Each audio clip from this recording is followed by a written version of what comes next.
Hello, I'm William Michael of the Classical Liberal Arts Academy, and not only am I a full-time classicist, but I'm a homeschooling father myself. My wife and I have homeschooled our 10 children through the years, ages 23 down to 8. So we've homeschooled all of our children. So we've been at this for over 20 years, and with 10 children, you can imagine we've had kids in all different phases of life at different times. We've been through all that. Our oldest 3 children are in college, and like I said, we've still got an 8-year-old at home, so we've been through quite a lot experientially. And earlier this week, I received a question, more of a general homeschooling slash parenting question from an Academy prospective parent, and he said, we have 5 kids between ages 2 and 12. 5 kids between the ages of 2 and 12. I was wondering what advice you had for managing the 2 and 4-year-old when the other children need our help for a lesson. What advice for managing the 2 and 4-year-old when the other children need help for a lesson? It feels overwhelming to know how to manage their needs, especially for my wife when I am not in the house. And the reason I'm answering this in a video is because it's a very common question, and I'd like to get into it a little bit. And I discussed it recently with another parent who asked the same question. If you look through the videos that we've posted, you'll find a video titled, actually I'm not sure how I titled it. Let me just check real quick.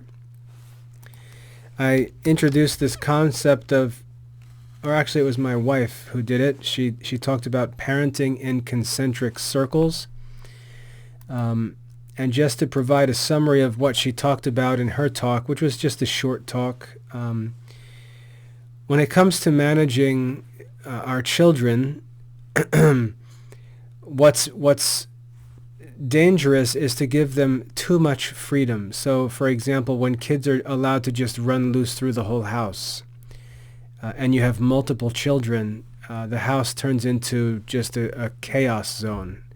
Kids are all over everywhere. They're in every closet, in every room, all over the place. And if you start with freedom, it's very difficult to rein the children in.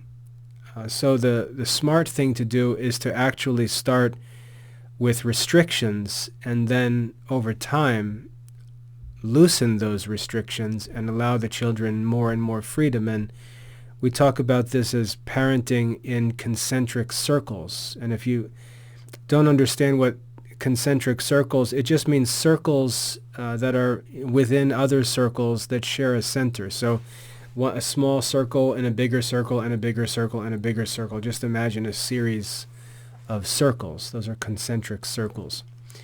So when you're starting with young children, and I mean, toddlers, even down to babies, we want to keep the children in small circles. We don't want the children loose. We don't take, let's say, a crawling baby and put it on the floor and just let it crawl all over the house anywhere it wants to go.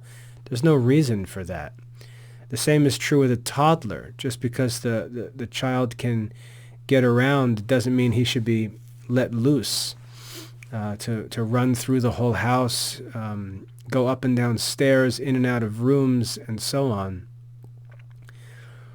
That child should be contained and restricted by a circle that's appropriate, for his age and for his safety's sake, but also for the effect that it has on all the other children in the family. When you hear these stories about kids getting out of a house and drowning at 3 years old or something like that, it's just because they're given too much freedom and they're not kept in a supervised place with some security. And, we can think about these extreme tragedies that take place, but there's just all kinds of bad things that happen when kids are given too much freedom or when they're given freedom too soon. And this is going to vary from one child to another based on their personality and behavior. For example, we had one son, our son David, when he was young. He was just crazy. He was acrobatic and tough. He could get out of anything. He could climb out of his crib. He could climb up onto the refrigerator. And you get a child like that, and then you get another child that likes to sit in a crib and just play with a puzzle or look at a book or something like that. So the children also vary from one to the other in terms of personality, and as parents, we've got to make good decisions based on how they behave. Now, with the kids and getting started, when we talk about this concentric circles, we can think about ways to actually do this. Like, how do we do this practically? And for us, I'll give some practical examples from what we actually did with our children through the years. Our children would start out always with a crib, which was their center. When they were infants, they would be in their crib with a schedule, with my wife, taking them to feed them and to change their diapers and then to give them some time to play and things like that. So usually the kids started out in a crib, and that was that first of the concentric circles. A small place where they spent a lot of time. They spent a lot of time in their crib. We would actually, if it was time to play or something like that, we would actually give them a toy to play with or something like that in their crib, because the crib was just a safe place where the child was contained and we didn't have to worry about him getting into any trouble. We could just put the child into the crib, give the child some things to play with to keep him busy, maybe even a bottle to have a drink, and he could just relax and play in that quiet, safe little circle where he was safe and have some playtime. And then as time went on, maybe he would come out of the crib and have some time free in his room, where he was just contained within his own room, or the children's room, where it was made safe for the children. And at one time we made use of a half door, which is a really cool way to help with this. We had a half door on a room where we used to keep our youngest children when we needed for them to have some time where we couldn't supervise them. We'd have their toys and things like that in a room, and we'd just keep a half door on that room so we could hear them, peek in and see them, make sure everything was okay, but they would be contained in what was really a glorified playpen. When the kids get used to being in a crib as their little spot, we also used to make use of portable playpens or pack and plays, and if let's say, for example, we wanted a smaller child to be with us, but we didn't want him running loose, we would just set up the pack and play in the room where we were, let's say the family room or whatever, and just give the child time in the playpen. So even though he was with us, he still wasn't loose. He was contained in the playpen. What's cool about using a playpen, especially with naps and things like that, is when you travel, if you can just throw that playpen in the car, and anywhere you go, the child has the same playpen, same blankets, same stuff that he's used to. And let's say we're visiting friends, you can just ask a friend if they've got a quiet bedroom upstairs or someplace towards the back of the house where you can set up the playpen, and the child can just easily take a nap and be comfortable. So when the children are used to the playpen, that also is good for traveling. But the playpen can be used throughout the house as well, even in the yard or on the deck. It's just a way to keep a child in a space where they're safe. And as parents, you can do other things and know that the child's safe and in a safe place.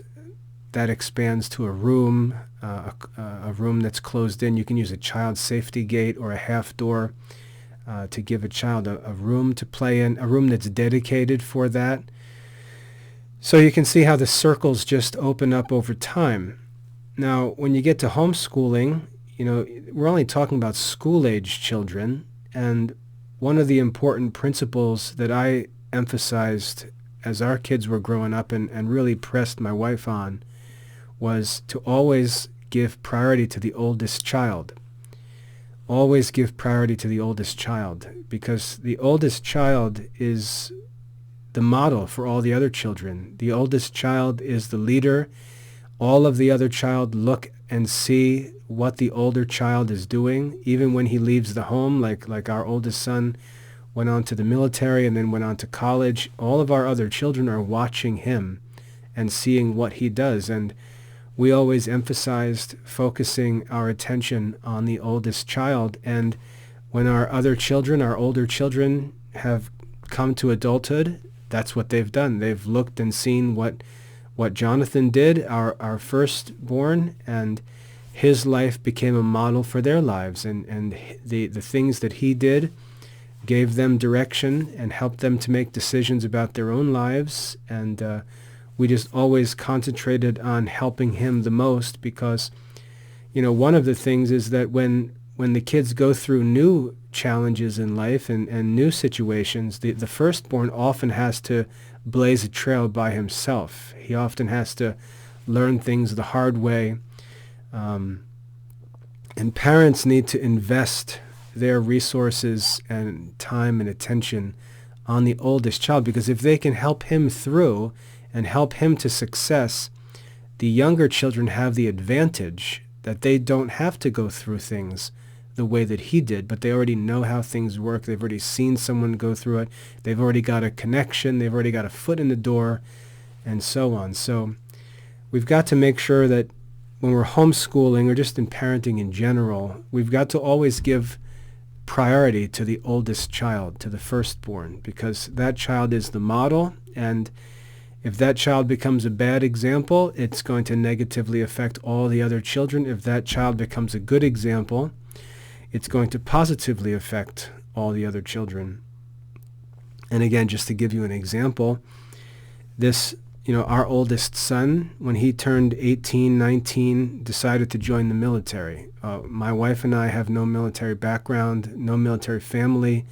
So he did that on his own and really launched out into the dark to try to figure out what he needed to do, what he wanted to do, and then how to do it. And we could give him support, but we couldn't give him much support in terms of his military training and activity. He did that on his own, and his younger siblings watched him do that, and they watched him struggle at times and make mistakes at times, but they saw that process, and our oldest daughter chose to follow him and join the military as a medic. And then our next oldest son also chose to follow him. And they did so with the example set by the oldest child in front of them, which helped them make decisions, helped them prepare, motivated them to prepare, and so on. That oldest son of ours then went to college and is a strong student. And he was the first one to show, our other children what going to college looks like. And they had the chance to watch him go to college, struggle to get established, then get things figured out and start earning high grades. And so when our daughter went to college, she sort of, followed John's example and did even better. And then when our next son is coming along, he's going right along the same path, following his older siblings. So the key there is that this principle of giving priority to the oldest child creates a model for the other children to follow. And if the oldest is a bad example, you're going to have all kinds of problems down the road. And there's certainly places where our oldest son was a bad example in certain areas, and that negatively affected younger kids, and we'd have to deal with that. But overall, by giving attention to the oldest child and trying to help the oldest child succeed, you gain for the whole family a model that the younger children look up to. Plus, that older child comes home and then, becomes an assistant to the parents in motivating the younger siblings. So when we talk about homeschooling and multiple children, and we've got little ones in the house, we want to make sure that we focus on the oldest children, on the oldest one in particular, because as I said, that oldest one becomes a helper to the parents and a model for the siblings. And so we've got to make sure we give attention to the oldest.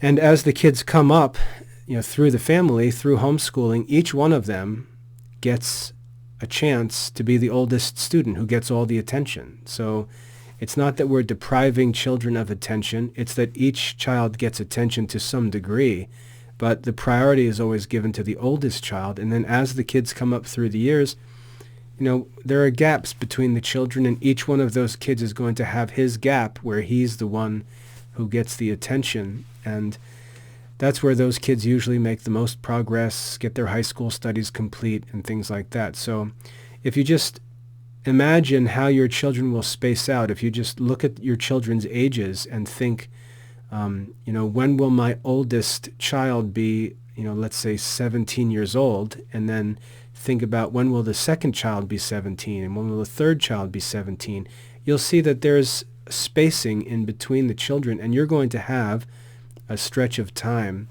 to work with each one of them as they get to the peak of their study years and begin to wrap up and start making important decisions about their adult lives. So you want to make sure that you focus on the oldest and help him or her become the best possible model for the younger students, and then realize that you're going to have time with each one of them as they come up through the years in homeschooling and parenting. So it's not, you can't allow yourself to get too worried that your attention isn't equally divided among all of them at the present time, because at the present time they don't all equally need your attention.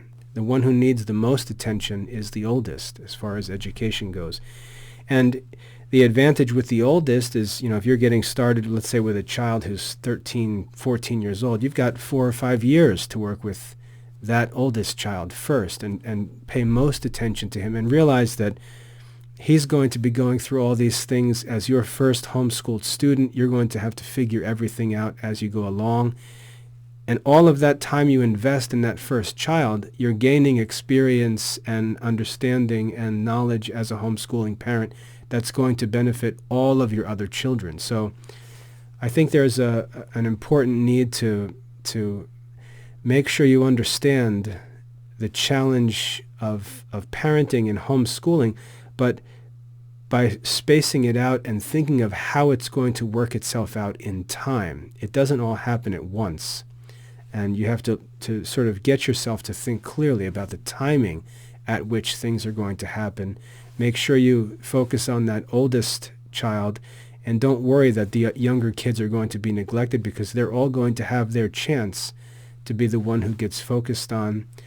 And they're also going to have the benefit of seeing the example of their older siblings and what they do, which is going to be teaching them at the same time. And those older siblings are going to be coming back and offering some help and direction as well. So try to think about it spaced out in time. Now, having said that, you can start to see what goes on in a homeschooling family that's got a bunch of kids and some toddlers in the house. I'm not sure if this parent, he said 5 kids between the ages of 2 and 12. So think about that. You've got a 12-year-old who's got at least 6 years of study as a homeschool student in your family. You've got 6 years to work with that oldest child, help him all through the high school years. That's really great. It's a great place to start.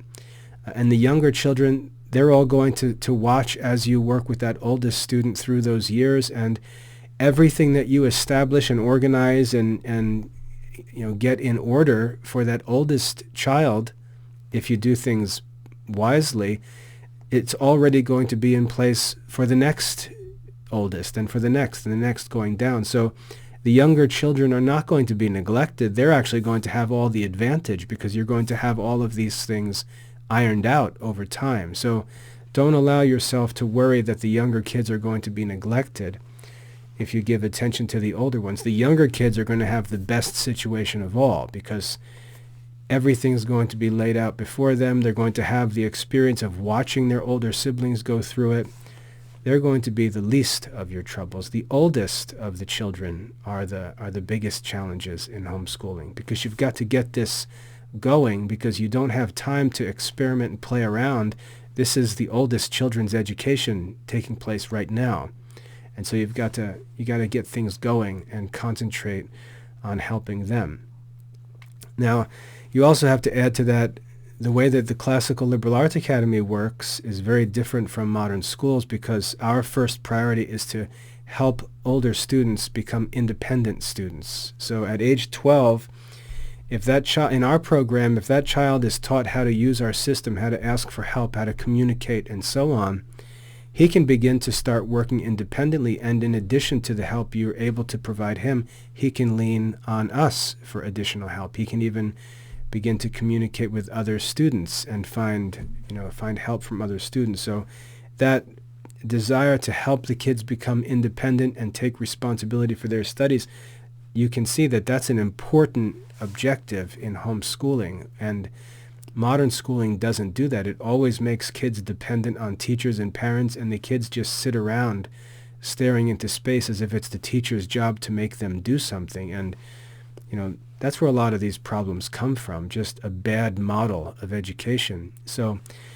if you focus on helping the oldest student to become independent, that doesn't mean working by himself. It just means taking responsibility for his studies, learning how to get help when he needs it, learning how to study, learning how to submit assignments, learning how to take quizzes, learning how to look over his grades and improve his grades, and so on.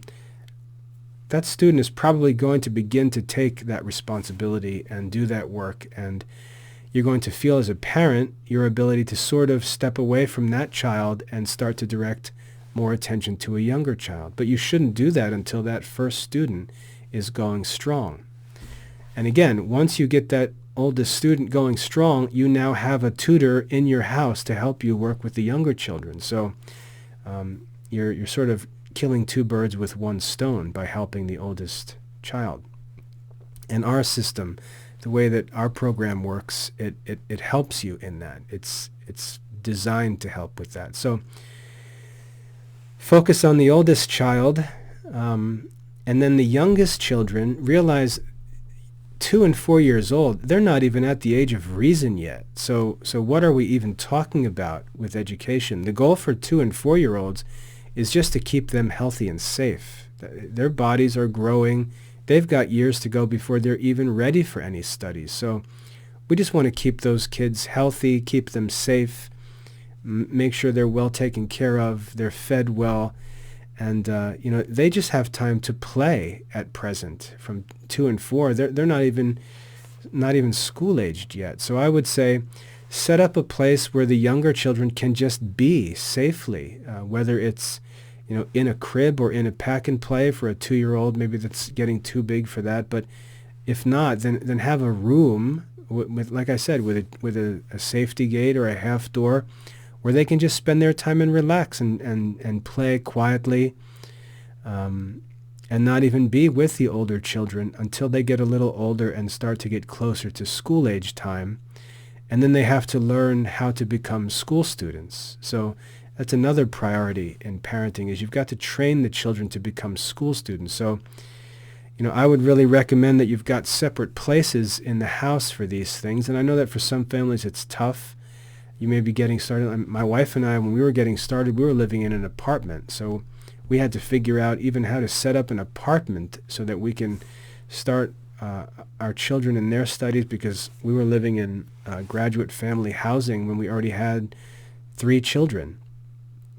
So, I understand those challenges, but still, we had a back room that we made a bedroom. It had a crib in it. It was a place we could put a younger child to give him his own safe place to play and relax. And then at, say, the dining room table was where we did most of the schoolwork, and the kids would sit at the dining room table. My wife used to put little ones in high chairs, and the high chair would almost be like their desk, where they'd sit at the table, and she'd keep them in the high chair even when they were too young to study. She'd keep them there simply to train them to be present and to be quiet and to get used to the time requirements of of study, formal study at the table, to get them ready for their schoolwork. Just get them accustomed to sitting and listening and being quiet, or working on a puzzle, or coloring a page or something like that. Just get them used to being still and quiet so that they could develop the discipline to study by the time they're school age. So that's also part of it. But you can see it's just a matter of this idea of concentric circles being worked out practically, and there being a priority of which children to give the most attention to. And that should be the oldest child, while establishing an environment in which that study environment is quiet and undistracted, and anyone who's there has to follow the rules. So you've got to sit, you've got to be quiet. If you want to talk, you need to raise your hand or wait your turn, and so on. Work on one task for the entire time. Teach the kids, you're going to have 15 minutes to work on this coloring sheet. I want you to work on it for the entire 15 minutes. So you're going to concentrate and keep working on this one thing for 15 minutes to cultivate this discipline of being able to pay attention to one task until it's finished, or until the time is over, and things like that. So that culture of schooling has to be developed in the house for a homeschooling family. And you can't have a 4-year-old climbing across the table, or pulling the other kid's hair, or running through the rooms, or watching television in the middle of the...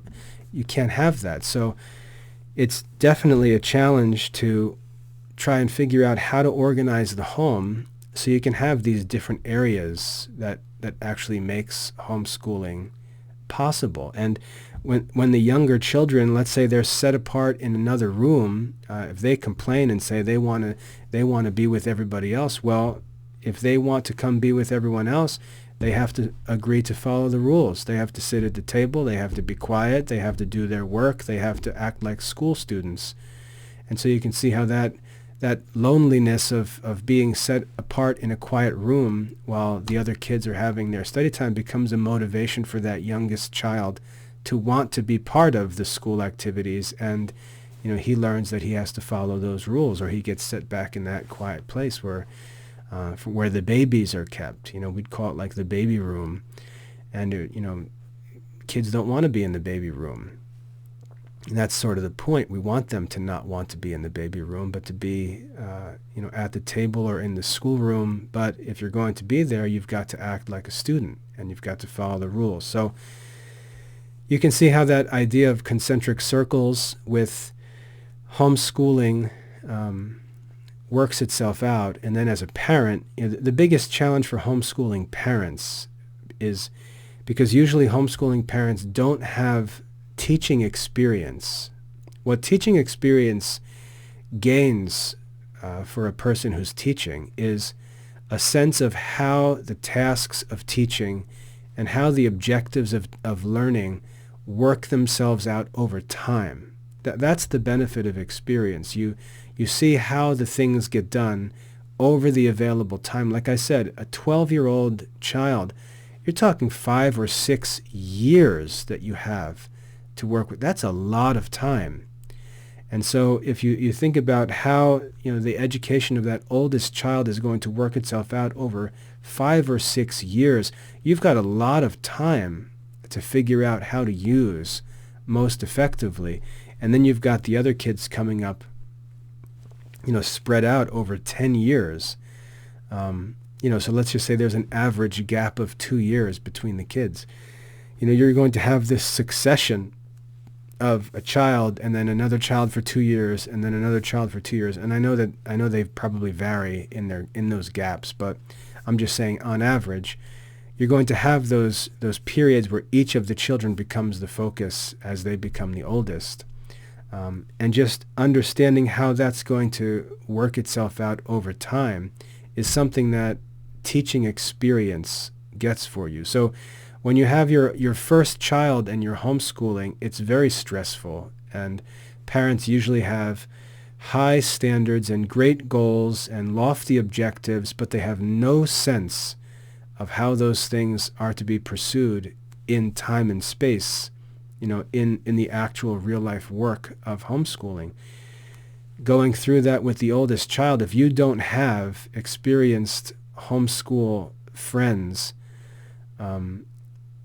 to help you understand those practical details, which, I'm happy to help you with those things if you ask questions, but if you don't have someone help you to understand how these things work out in space and time, you're probably just going to drive yourself crazy, because you're going to try to get everything done every day, and you have to learn to use the time that's available to you, and understand that things are going to be done in phases. There's something that's a priority today, something else is going to be a priority tomorrow, something else is going to be a priority when the child's 16 years old, and so on. And you've got to learn to work with that real world time frame. And like I said, that's what teaching experience and even homeschool experience gains for you, is that the first one is the most difficult just because you don't know what you're doing. And if you don't have someone experienced and trustworthy to help you, you just learn a lot of lessons the hard way.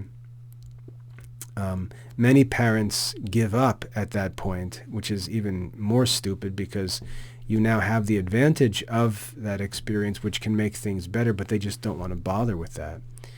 But it gets better over time, and like I said, by the time your last child is coming through, you've already been through this 4 other times, and it just gets better as the children get older, and the children have different personalities, different strengths and weaknesses, so it's not the same for each child, but at the same time, there is a lot that is the same. And you become more patient, you become more conscious of the time that's available and how the objectives lay out in time and space. And that initial homeschool anxiety goes away as you gain experience, which is just natural. So anyway, all of those things have to be kept in mind. Now, like I said, if you have a homeschool program that really isn't designed for homeschooling, but is just a K-12 grade level program that you're going to try to use at home, it's just going to be a nightmare. It's really going to be impossible, because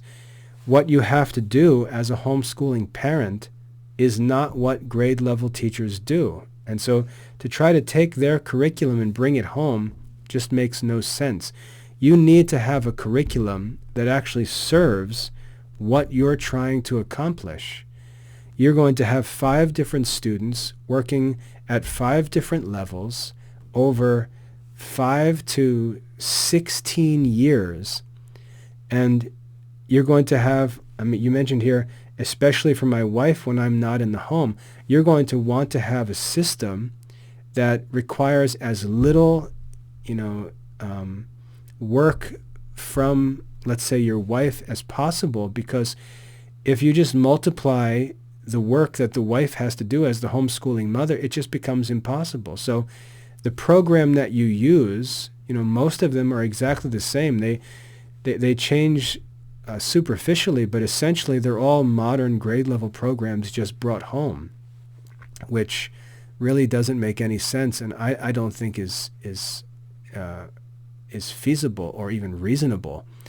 But in our program, what I think is great about our program, and again, I've homeschooled 10 kids using our program, is that once the oldest student starts to learn how to use the program, he's kind of free to get going on his own. And there are other people who you can rely on for help. Your child can learn that if you've got a question about a lesson, you can ask Mr. Michael, or you can send an email, or you can request a live chat.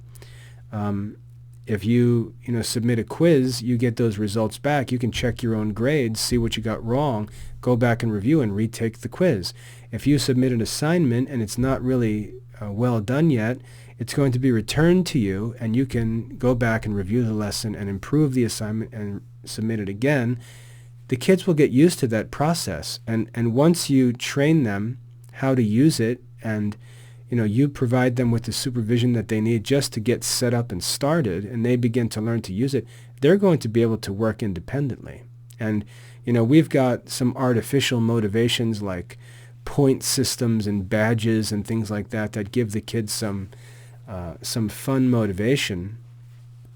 We also have a student forum where the kids can connect with other students and have some social diversion, which makes their studies better, mainly because most of the kids in our student forum are pretty good kids, and they end up talking about their studies. And if they ask, what courses are you taking, you don't want to sound like a dum-dum and say, I'm on lesson 1 of elementary reading. So it provides some peer pressure to get going, because you see the other students working on higher lessons and things like that, and it's good for the other students. So there are some artificial sources of motivation in our program that we provide. And like I said, once you can teach your children to use the system, they can get going, and they can depend less and less on you. And the homeschool mother becomes what she needs to be, which is a supervisor, not a teacher, not a curriculum coordinator, not a school principal or a guidance counselor. She's not going to be able to do all of those things, especially with 5 children, 5 different ages, working on all different. That model doesn't work. So our model actually allows the homeschooling mother to teach the children to use the system, give her attention to the oldest child first, but then as the children get comfortable, they begin to work at their own pace. And you may have a younger child who just hits the ground running and takes off, and he may hardly need any help at all. And then you may have another student who really struggles or is having just personal or behavioral struggles that needs more attention, and you'll see how that works out as a parent over time. As for the younger ones, like I said, we just want them to be healthy and to grow. We want to make sure that they're safe, but they don't need to be in a classroom at ages 2 and 4. They're not even at the age of reason yet. There's nothing even for them to learn yet, unless they're just going to start doing memory work. And there are ways to do that as well. For example, a homeschooling mother may find some time in the evening, let's say, where she can just sit down with the younger children and do something simple, like watch one of our petty school videos, or just read the Bible to them, or read Aesop's fables to them, or give them some simple activities to do, like handwriting exercises or a typing activity, things like that. So obviously there's a lot to talk about. The work of homeschooling is a very noble and challenging undertaking. So there's a lot of practical details to talk about. But what's most important as you think about getting started is just getting some principles in mind that you can focus on to direct all of these detailed practical decisions as you go along. And those principles, like I said, the idea of concentric circles for the children, the idea of giving priority to the oldest child and realizing you're going to have time to focus on each of the children as they become the oldest in the family.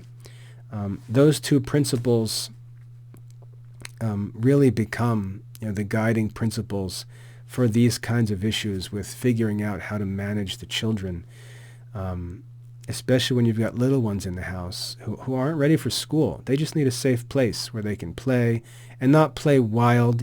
Again, it raises the question of what kind of activity. You can have kids climbing all over the furniture, jumping around like monkeys in a bedroom. That's going to be a nightmare when those kids come out of that circle.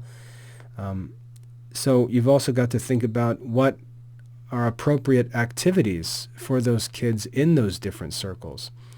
One thing that we always liked with our kids, our younger kids, which they always enjoyed, was we would just buy simple things for them to play with. Simple wood puzzles, simple wood blocks, some matchbox cars, things like that. Very, very limited number of different things, and simple, where they had to actually do things, like they had to actually think about and build a city that they wanted to play with and things like that. But they were even the toys were toys that teach them to be thoughtful and quiet and to focus on one thing for an extended period of time, to clean up when they're done, to put everything away. You can think about all of these good habits and disciplines that can be cultivated by the right kind of play, and that's something that parents also have to think about. Putting a kid in a room and just turning on a television and having some foolishness on the television with constantly changing stuff and craziness, well, you're just going to raise a wacko, and that kid's going to be a wild monkey when he comes out of that room. Giving kids wild activities to play with is going to make them wild in their behavior. Giving them calm and quiet and concentrated activities to work on is going to help to cultivate that self-discipline and quiet character that they're going to need if they're ever going to do any real study once they become school age. So that culture, that character can be cultivated by the type of activities that their kids are given to do. Now, that's not to say that all of these kids sit around sedentary and idle in chairs all day long, or,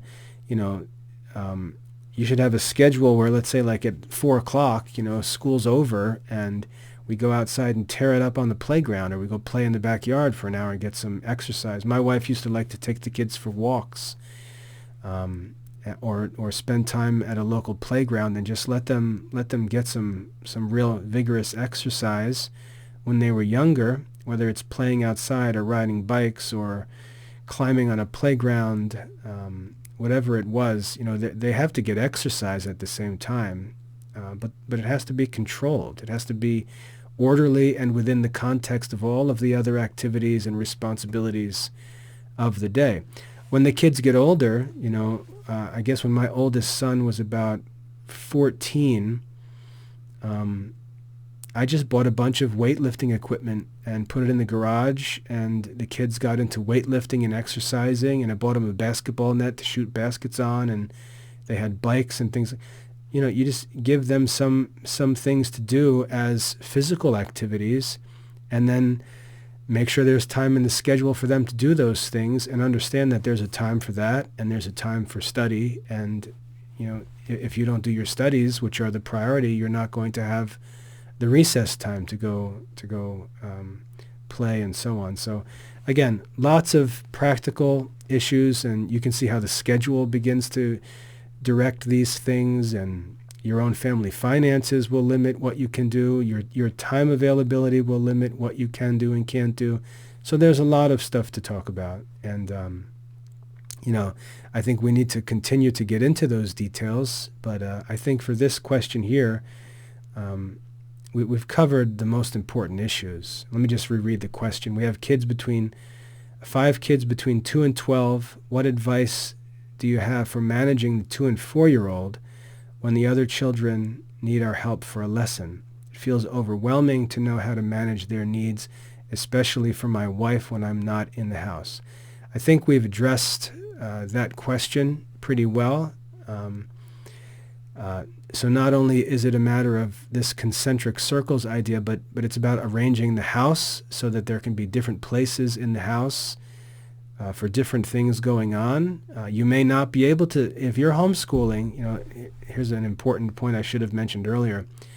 If you choose to homeschool, you have to realize that your house can't necessarily be set up like everybody else's house is set up. So you may be used to bedrooms look like this, kitchen looks like this, dining room, living room looks like this. Well, when you choose to homeschool, you're taking responsibility for the education of your children, and your home becomes the place where they get that education. So you've got to learn to think creatively about the layout of your house, and where the children sleep, and where the family eats, and just how the different rooms are set up. Because while it may be nice to have it set up a certain way on a Sunday, from Monday through Friday, during all the working hours, it's a homeschool. And you've got to think about how that affects the arrangement of your house, the furniture in your house.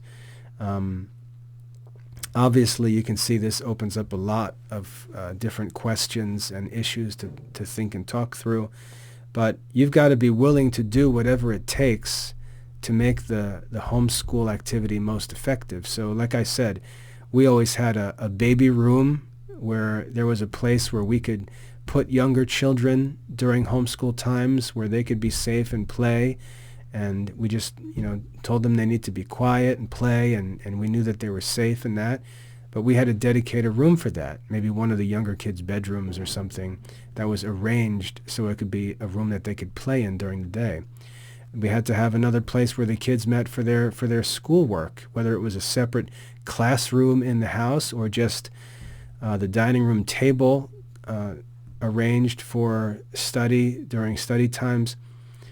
We had to make adjustments and always have had to make adjustments as a family and move things around and constantly tinker with different arrangements until we found the best setup for our home.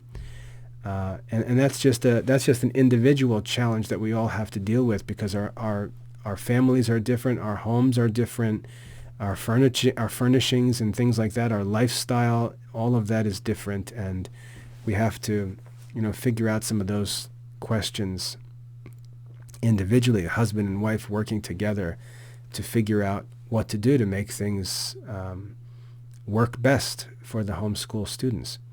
So lots of practical stuff to think about, but don't get lost in the details. Stay focused on the principles and the goals, and again, realize that all of this works itself out in time. So don't try to imagine everything at once, but you have to sit down and sort of map out the future of your homeschool. It doesn't last forever.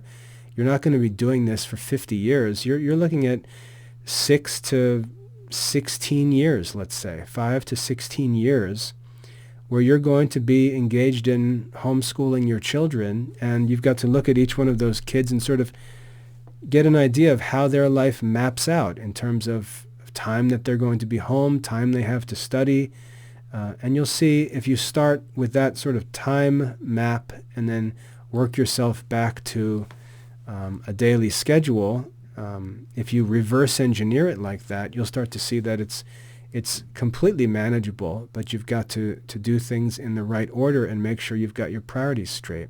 So I hope that's helpful. Hopefully that gets you moving forward and leads to some other questions. And please just send those questions along and we'll keep going through them. I'd also like to invite you to create an account and join us on the new parent forums that we have in the Academy, where we can talk about this stuff all day, every day. And what's nice about a forum is, we can all participate in discussions when it's convenient for us. We don't have to meet at a certain time or anything like that. So I'd like to invite you to join me on the forums at classicalliberarts.com/parents.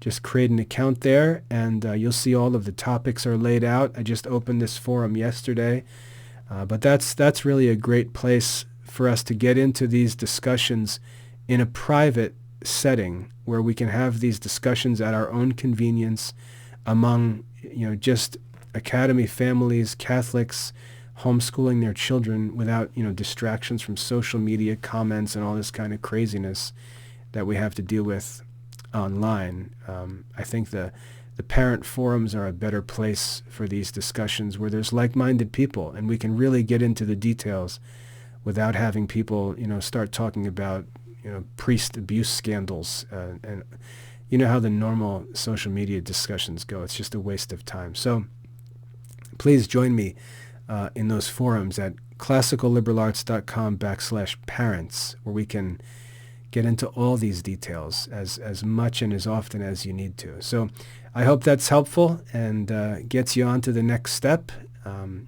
Keep coming with the questions because I'm happy to share our experience. I'm glad it can be helpful to others. And while I don't offer these things as any kinds of rules, I hope they're just helpful as some, advice based on experience, based on things that we've done, and in your own context, which is different from ours, you can think about how some of these principles might apply, and they might look different than ours, and that's the challenge you're going to have to manage as a homeschool parent. But I hope that's helpful generally, and if there's anything I can do to help you more specifically, just let me know. And another advantage of the forums is that other parents get involved who do have different situations, and sometimes you can find better advice from parents who have done it in situations similar to yours, which is best.